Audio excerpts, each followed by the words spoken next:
Lagi sibuk nggak? Enggak sih, kenapa emang? Aku boleh nanya-nanya dikit nggak? Nanya apa? Jadi kemarin itu aku sempat dengar tentang kedaulatan NKRI. Kira-kira kedaulatan NKRI itu maksudnya gimana sih, Kak?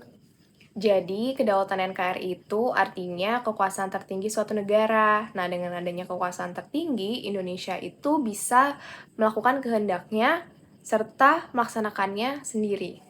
Oh, itu artinya jadi Indonesia udah bersih dari campur tangan negara lain ya, Kak?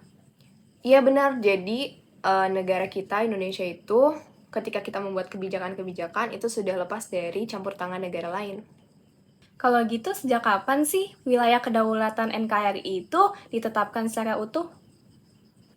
Kapan ya itu? Aku kurang yakin sih, tapi nanti kamu coba tanya Pak Sidik deh. Kalau nggak salah itu tanggal 27 Desember tahun 1949, itu tuh bertepatan sama konferensi meja bundar pada waktu itu. Oh, waktu itu ya, Kak. Ya deh, nanti aku coba pastiin ke Pak Sidik lagi deh. Tapi Indonesia ini kan banyak berbatasan langsung dengan negara lain. Aku jadi penasaran deh, di mana sih batas wilayah Indonesia dengan Malaysia?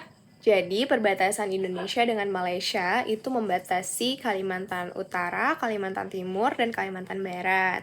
Di bagian Indonesia dengan bagian Sabah dan Sarawak di Malaysia. Kalau misalnya batas darat wilayah Indonesia dengan Papua Nugini itu di mana? Kan kalau Papua Nugini, batas daratnya itu dia membatasi Provinsi Papua dengan Provinsi Sandaun dan Western di Papua Nugini. Oh, jadi di situ ya, Kak. Nah, dulu itu batas laut wilayah NKRI kan cuma ditarik 8 mil dari pantai hingga laut lepas. Kalau sekarang jadi 12 mil. Nah, siapa sih yang mendeklarasikannya? Jadi waktu itu yang mendeklarasikan itu namanya Bapak Juanda Kartawijaya.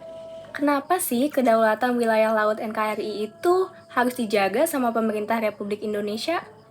Jadi karena bangsa Indonesia itu berbentuk kepulauan dan sebagian besar wilayahnya itu adalah laut, ini menjadikan laut itu sebagai salah satu roda penggerak ekonomi untuk Indonesia. Nah, akan tetapi upaya untuk memaksimalkan potensi kita ini sering mendapatkan hambatan dikarenakan kita belum memiliki sumber daya manusia yang unggul. Nah, di sisi lain negara-negara asing itu berusaha untuk menggeruk kekayaan laut Indonesia. Hal itu bisa dilihat dari beberapa kasus yang sudah terjadi seperti sengketa Pulau Ligitan dan Pulau Sipadan.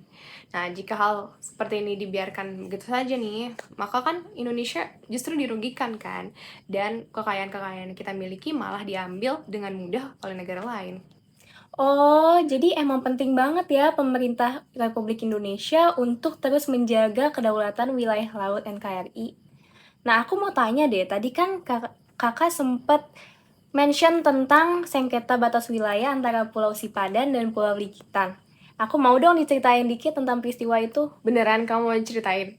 Jadi awalnya itu kasus persengketaan Pulau Sipadan dan Ligitan itu mulai muncul di tahun 1967 deh kalau nggak salah.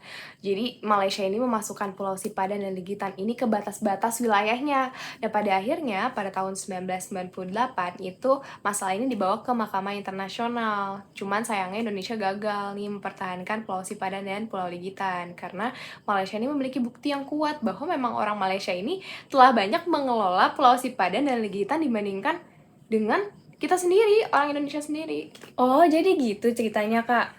Coba aja kalau misalnya masyarakat Indonesia dan pemerintah pada waktu itu lebih mempedulikan tentang wilayah-wilayah di Indonesia. Pasti akhirannya nggak akan terjadi hal seperti itu. Benar, makanya kita sebagai orang Indonesia tuh harus pintar-pintar, tahu mana wilayah-wilayah punya kita, mana yang bukan. Jadi hal-hal kayak gini nggak bakal jadian lagi deh. Oh, jadi gitu ya, Kak. Ya udah, makasih banyak ya, Kak, udah jawab pertanyaan-pertanyaan dari aku. Sama-sama.